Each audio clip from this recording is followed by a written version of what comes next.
Conservative. Constitutional. It's the Andrew Cooperrider Show, keeping you informed on what's going on right here in Kentucky. And welcome, everybody, to another amazing day right here on the Andrew Cooperrider Show. Of course, I'm your host, Andrew Cooperrider. And yesterday I went through about 60 or so million of the spending that's going on in the $2.7 billion one-time spending bill that the Kentucky legislature has passed and placed on the governor's desk. That's House Bill 1. Well, I went through more than 60 million of it, but I pointed out 60 million of it so far that I had gone through that was misspent or questionable, things that maybe we shouldn't have been spending money on.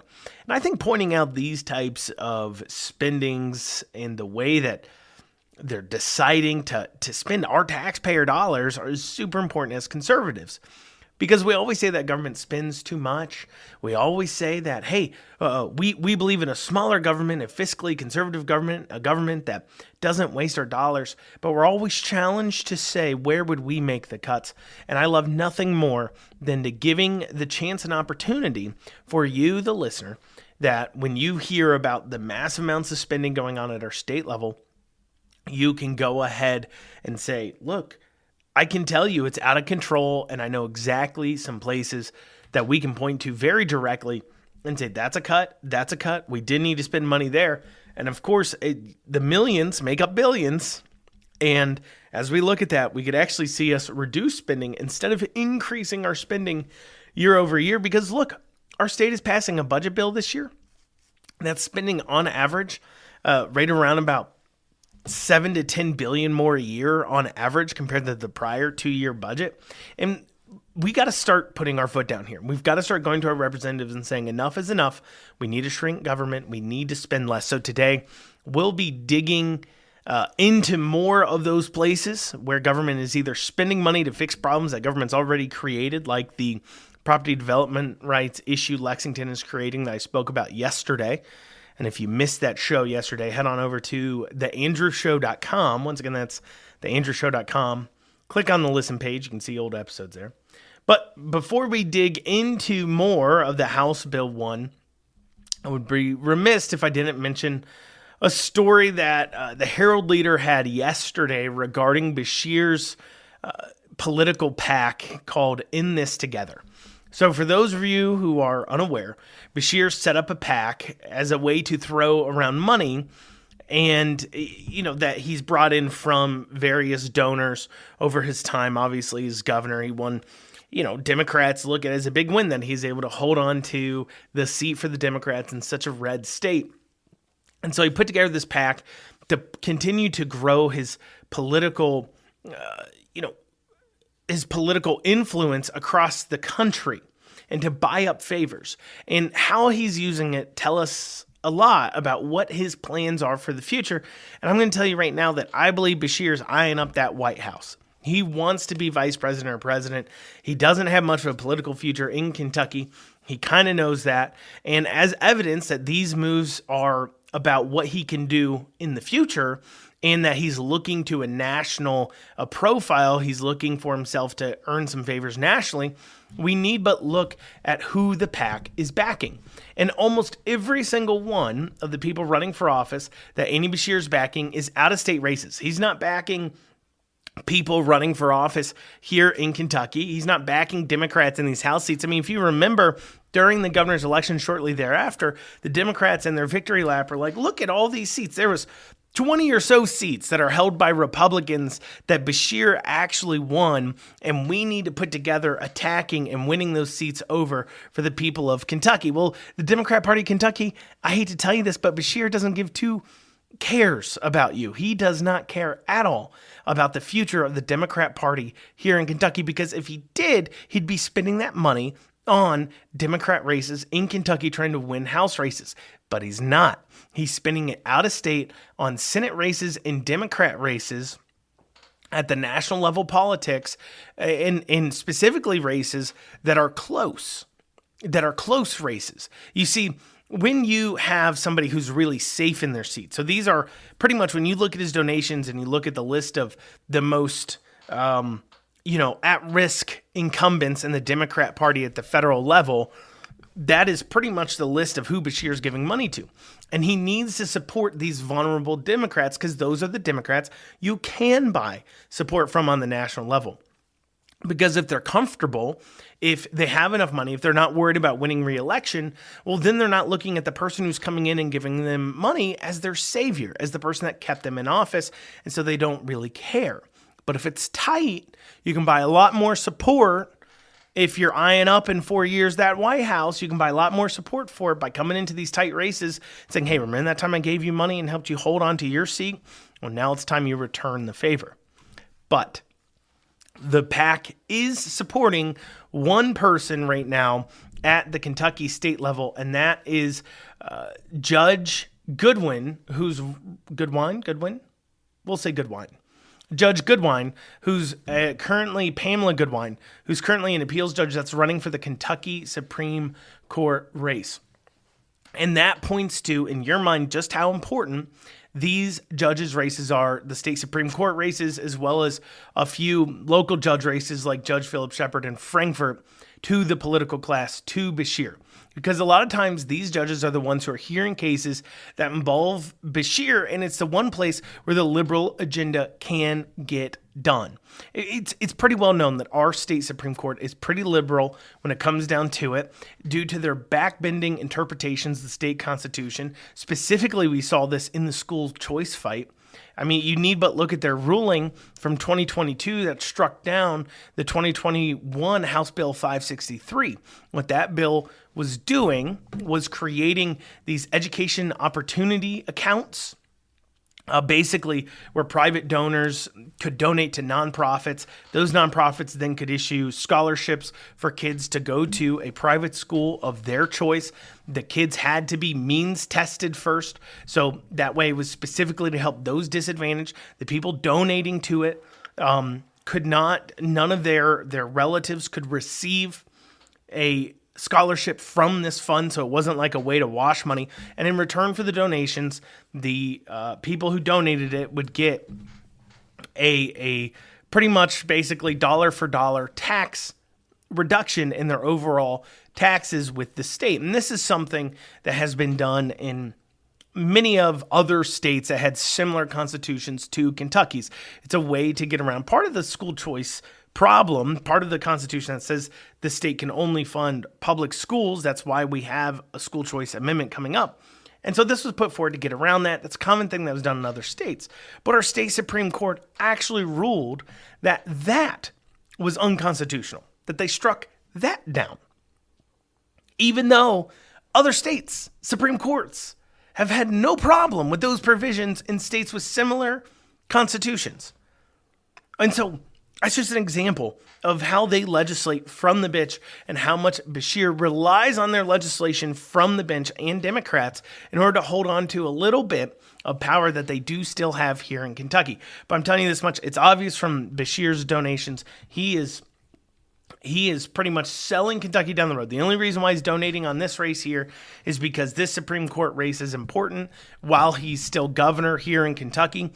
He doesn't see it as the Democrats are going to win back the House in Kentucky anytime soon. It's going to be, he believes, decades, long after he's left behind Kentucky politics. So there's no reason for him to support it because it's not about the cause for Beshear. It's about himself.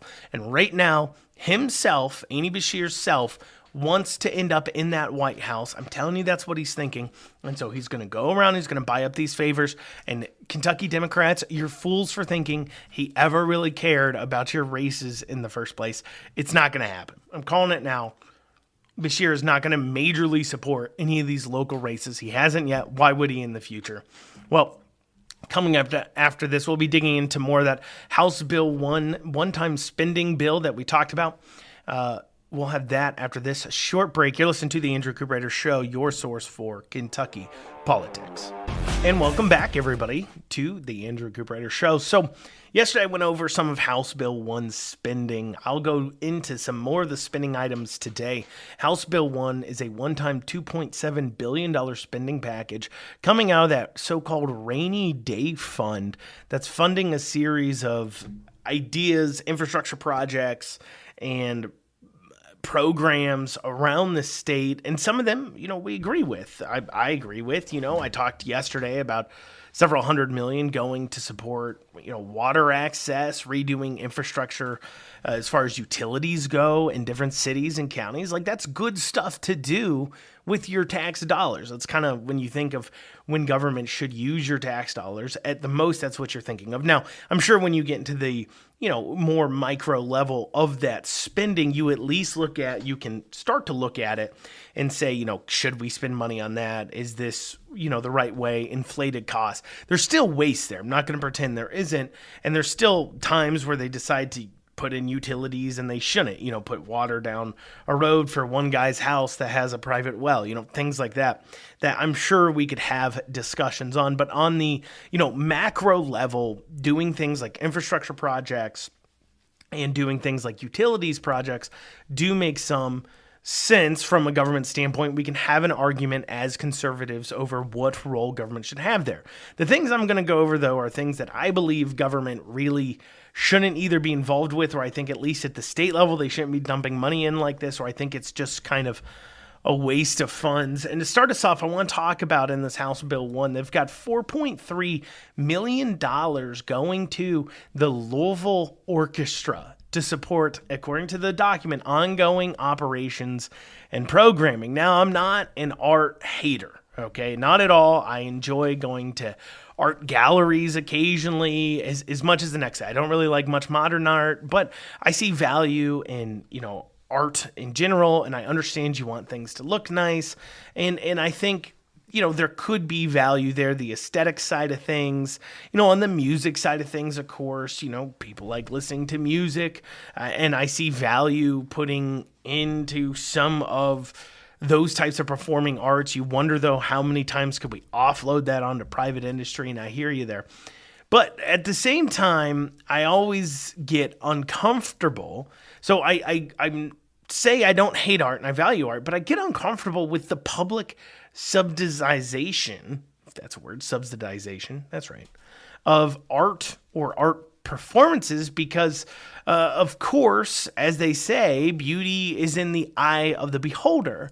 And, well, the beholder, in this case, when government is engaging in the industry or works of art, they're not spending their own money. In this case, they're spending millions of dollars, 4.3 millions of our tax dollars on something that maybe a large amount of us would say don't have beauty to them, or maybe isn't real art, or isn't the kind of art that we would value to that level. And I think that's really the big issue with public subsidization of art in general, is that you start getting into a real conversation about the value of it, but also what is art, and is it right to use force? Because remember, your tax dollars are taken from you by force, but use force to go ahead and give money to these art groups and organizations that a lot of times are pushing things maybe you don't view as art, or things that maybe to you aren't as important. And meanwhile, you're struggling to feed your family. That's a real conversation. So I think we should be able to have these discussions. And when it comes to Louisville Orchestra, you may be asking, why does a Louisville Orchestra need $4.3 million? And that may be your initial question, like, geez, I don't know how much an orchestra costs, but $4.3 million seems like a lot. Well, it leaves even more questions when you start digging into their actual financials. I mean, they have private donors, they have local tax monies that come in. For an example, and remember, this is one-time spending, so this is not ongoing spending. This is one-time expenditures. That's what this $2.7 billion spending package is supposed to be about. One-time expenditures, not ongoing. So if the state has been giving ongoing money to the Louisville Orchestra, it wouldn't be in here. So outside of this one-time spending, so maybe they get local tax dollars too as well, I'm sure, as well as private donations. But outside of this money we're talking about, this $4.3 million, they really don't need it. Because you see, in 2021, for an example, they actually brought in, keep in mind this was COVID too, so public performances were down, but they actually brought in $11 million in revenues in 2021 and only spent $8.8 million. So they're actually in the black and banking millions of dollars a year. But you think they'd be pretty set. They've got millions and extra coming in. They've got millions they're holding back. They're holding in accounts. You see, though, that didn't stop our legislature from thinking that the Louisville Orchestra has such important programming going on that they simply couldn't even risk. They've got millions in the bank, sure. They've got extra. They pull in more money than they spend, sure. But we can't risk their very important programming going away. We must give them this $4.3 million. And to give you an idea of some of their very important programming the Louisville Orchestra does, which you think would involve orchestra performances only, and it does involve that. But however, they also have important programming like the Louisville Orchestra Rap School. That's right, I said rap school, like as in rap music, rap school. Let's hear this news story from WVLK from a little while ago on this Louisville Orchestra Rap School. Let's take a listen. At 6, the summer camp is in full swing to get students ready to rap in the Louisville Orchestra. The program is called the Low Rap School. The summer workshop will connect students from 5th to 12th grade with local social justice educators and musicians to help them write their own raps. Now, at the end of the program, students will perform their lyrics on stage with the live orchestra. Organizers for the program says it gives kids the opportunity to express powerful messages about social justice and activism. Real rap to me is an artist is talking about what they're going through and, really describing their life. They're not saying that their life is perfect, but they're saying that there are ups and downs just because that's true.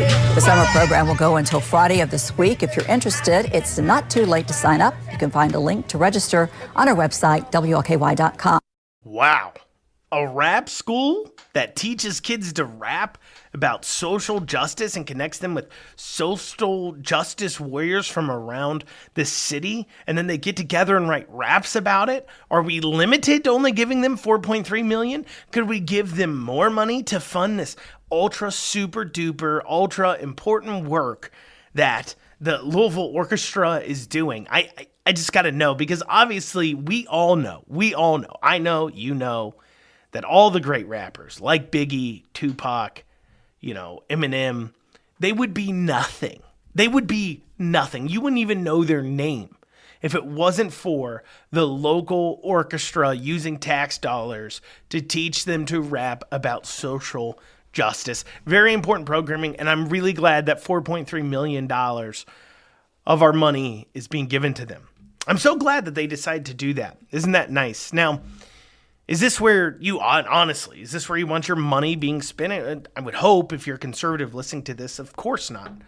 Not only is this obviously teaching kids, and social justice so often mean these DEI, gender queer, gender identity, racism, sexism, craziness, ideas. That's what social justice people push.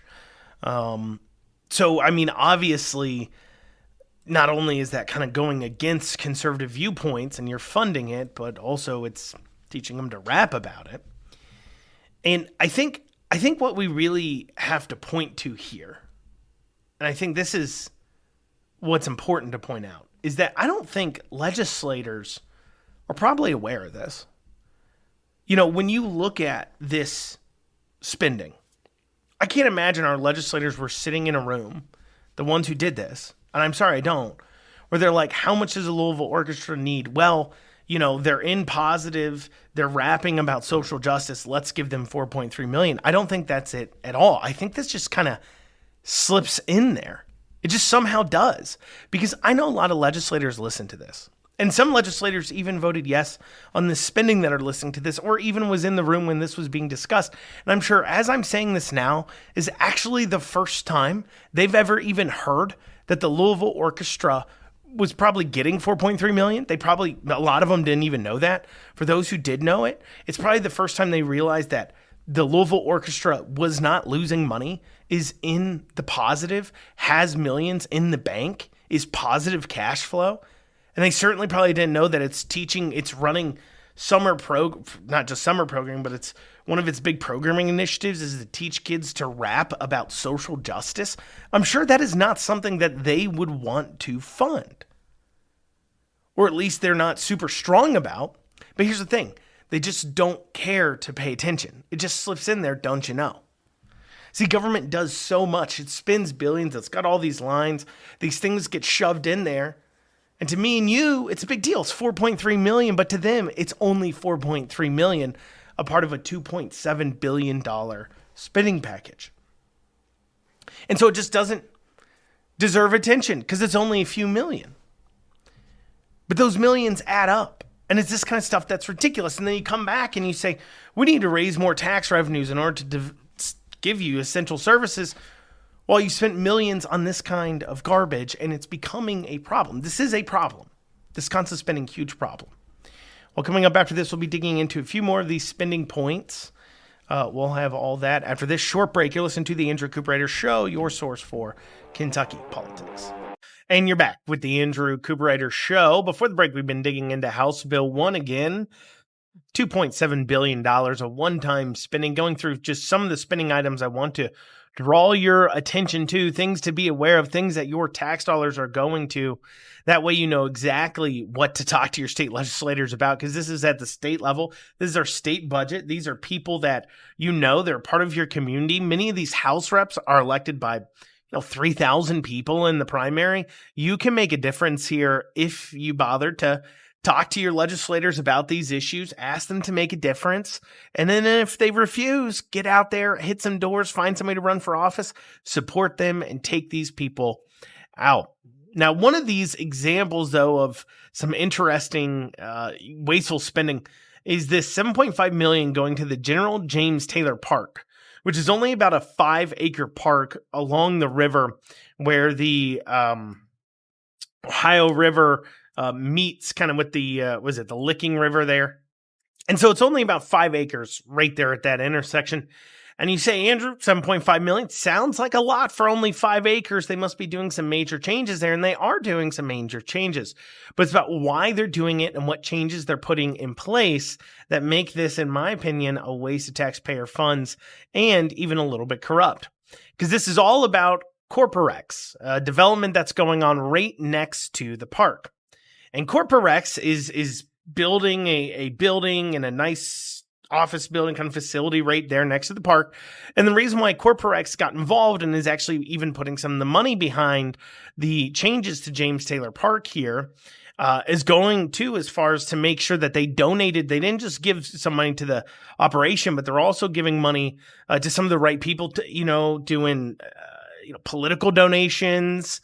They had a luncheon with all the Northern Kentucky reps trying to get them on board. And you see, the reason why they're doing this is it's all about having something really nice and pretty next to the Cooperrider development that elevates the value and looks good for the property. I mean, this is part of just this corporate culture. They want a fancy stuff. They want to be in a fancy place. They want you to walk in and think, wow, this is fancy. I mean, this is why they don't use, Amazon $100 desk or Walmart $100 desk for their offices, even though they're plenty big enough and can absolutely fulfill the needs of their operation. Instead, they insist on getting nice glass everything and modern art and high ceilings and fancy light fixtures that cost too much. They do all this because they want it to, once again, they want it to look nice. And a lot of these corporations will spend millions of dollars making things look nice, making their grounds look nice to begin with. But if you can get some of the taxpayers to kick it in, then why not go ahead and do so?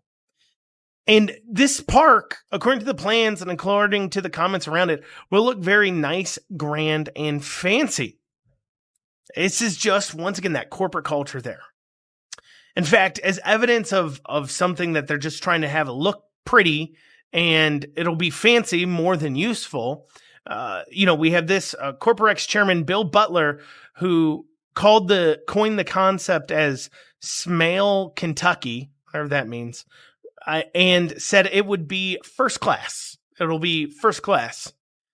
You see, I'm not against spending money on a park or whatever you have. I'm against focusing on this fancy appearance with our tax funds instead of function and facilities. or if it's about providing amenities to the people walking past playgrounds, tennis courts, volleyball courts, then you could deliver a lot of that for $7.5 million. But you're really not getting a lot of that, as Bill Butler with Corprex said. It will be first class. And you see that in the designs. When you look at the designs of these parks, for an example, you see a glass bottom deck that reaches out over the river a bit. Now, a normal deck would be a fraction of the cost as a glass-bottomed concrete deck out over it and would serve the same purpose, but it isn't as nice. So it's not that a corporation is kicking in some money to cover the cost of redoing a park. It's that the taxpayer is spending $7.5 million at the state level, even more at the local level, so Corporex can have a first-class grounds area around them. And guess what? The city will continue to take care of it because they claim they open it up for everyone, so that's all right. I mean, yeah, sure, there isn't a lot of park amenities here, but it's for everyone. And look, a corporation's kicking in the money. Why are you complaining? Because we could have not spent the money at all and saved it, or two, if we were going to spend the money, could have spent $7.5 million or a lot less and focused on delivering amenities to the taxpayers, not making sure Corporex has a nice fancy grounds to look out over as they're looking out their office windows and can tell their clients, look at that wonderful park down there. Let's go down there. Yes, we donated the money to build that wonderful park. Let's go take a look. Just something to make them feel better. So that's why I think that's a waste. Now we have another $750,000 for the Grand League Theater project. Those of you who listened yesterday heard me talk about the Grand Lyric Theater project that was bundled in as part of a $50 million pot that was going to Louisville. But here's another earmark for $750,000 for that same Grand Lyric Theater. And it's something they view as super duper important. And as I said, it's not all waste that they're spending either. There are infrastructure projects in here, and I went over some of those, but there's also several $100 million going into the pension funds. And I said this yesterday, and it bears repeating, that when government has extra money, they say, we have this extra money, and it's burning a hole in our pockets. It's more than we need, even though I don't think it's much more than what a rainy day fund should typically have, but it's much more than we need, they say. And I said you can do three things with it. You can either A, use it for purchasing capital items that cost capital, like infrastructure projects that you would do anyways, or like buying a new truck, a new garbage truck, instead of just keep repairing the same old one. Things that in the long run will save the government money, because they can either keep repairing this or just replace it for one fall swoop, and then they can save money on the upkeep on it, right? Or paying down debts, and then finally giving the money back to the citizens. You taxed us too much. We deserve to get that money back. So when they're doing things like spending a few $100 million, paying down some of the outlays, what we owe to the pension funds, I'm perfectly fine with that.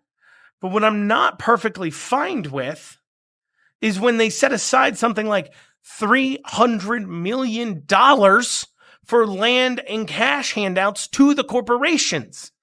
In this House Bill 1, in this $2.7 billion in spending, they are spending more handing out in economic development projects to support mega development sites such as the Ford deal that we had, like repeats of that. They're spending about $300 million on that, which is less money than they're spending dealing with the pension funds. So we've got a pension fund that's falling short, we owe debt on, and instead of putting another $300 million there, what do? They take $300 million, they set it aside in order to set themselves up to give out cash, loans, and land to private corporations to bring in jobs that, oh, by the way, there's nobody to work in the first place. Like I said, remember the Ford issue. They bring in Ford for this battery plant into an area promising 5,000 jobs. Ford has since revised that down, said, yeah, we'll get to 5,000 eventually, but for right now, the most we can probably promise is 2,500. It's had nothing but setbacks due to lagging demand. They've got mold coming in crates from South Korea that's getting everybody sick into the site, something I covered on the show. It's not nearly fulfilling anything. And then on top of that, there isn't enough people unemployed in the area to fill the jobs, even in the connecting area. We right now have 172 people looking for jobs for every 100 jobs available. We already have a lot of jobs. There isn't people to work them, but yet they're still taking money out of your pocket, making it harder for you to put food on the table, to give out about 300 million in cash handouts to corporations. You think they'd learn their lesson, but they don't. And they clearly hate us. They just want to take our money and give it to private corporations and tell you to suck it up, Buttercup. It's ridiculous. It's ridiculous. That's not all. Coming up after this, we'll be digging into this a little bit more. You're listening to the Andrew Cooperrider Show. Of course, I'm your host, Andrew Cooperrider, and we'll be back in a few short minutes. And you're back with the Andrew Cooperrider Show, your source for Kentucky politics. Before the break, we've been digging into House Bill 1, one-time spending package that was separated out from the regular budget. Now, the reason why this was separated out, well, there's kind of two reasons. One, of course, is the appropriation source. This was appropriated from the Budget Reserve Trust Fund, which is built up over time. That's when we have more revenues than we spent. It goes into this Budget Reserve Trust Fund, or when money that's been allocated doesn't get spent, it gets put into this Budget Reserve Trust Fund. So one source, because our normal budget comes from actual revenues, this is coming from like a savings account. And then two, because, the legislature has a plan. And that plan is to lower our income tax over time. But in order to lower it, they want to see an increase in revenues into the state through sales tax. In fact, they want to see a 70% increase in revenues. So when they put this plan in place, the general fund was receiving about $12.5 billion in tax revenues a year.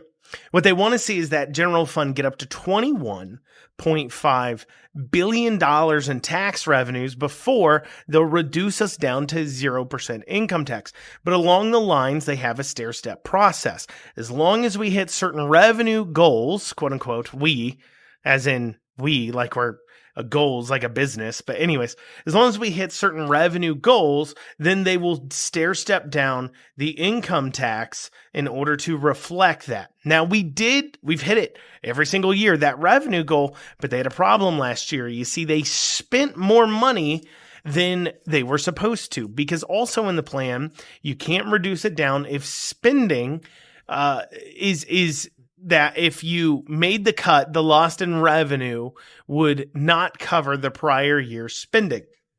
And so they said, well, we can't afford to make the cut because our prior year spending was too much. We spent too much.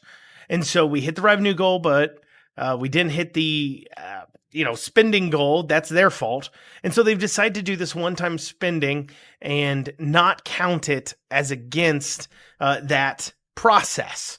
And so they filed House Bill 1 to separate out that one-time spending from that budget reserve because of source, and to fulfill this need to lower down our income tax. Now, before the break, I'd mentioned the fact that they are out of this budget reserve trust fund. They're spending hundreds of millions of dollars on economic development on those types of items. And as I said, if it was infrastructure projects, just these kinds of things, I generally would agree. But alone, just quick surface level, not looking at individual projects and uses, but just being able to look at the line items and saying, is that useful or is it not? Over the last 2 days, I've gone over about $500 million of this $2.7 billion spending package.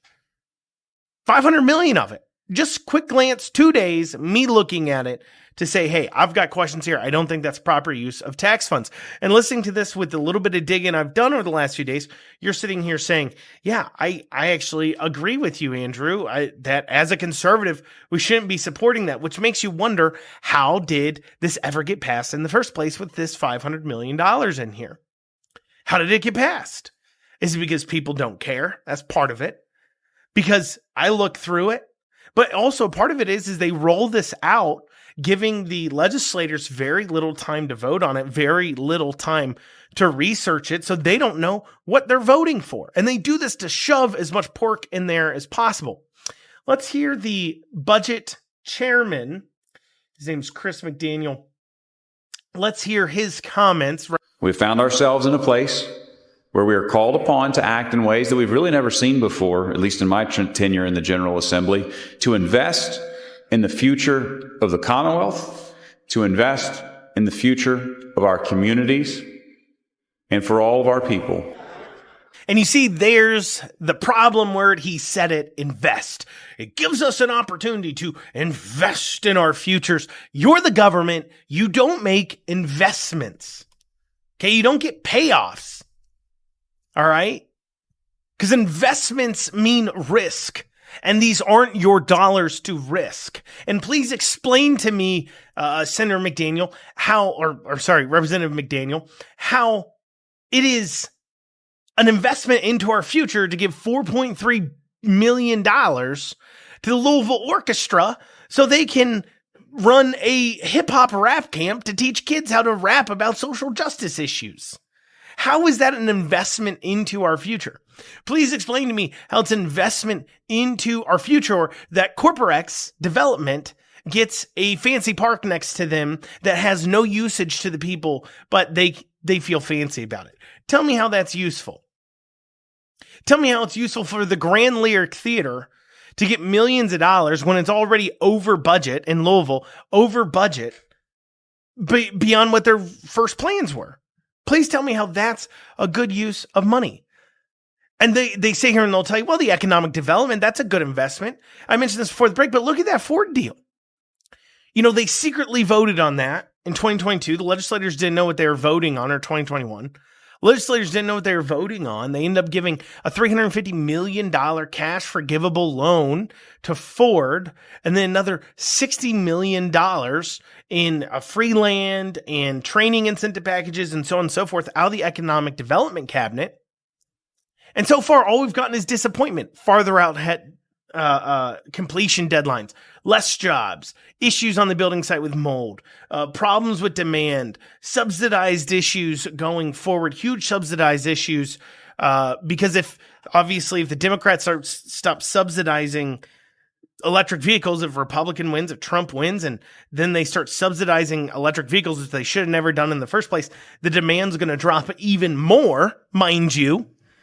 Because the only reason anybody wants to buy electric vehicles in the first place now is because they're stealing money out of your pocket to try to incentivize the action.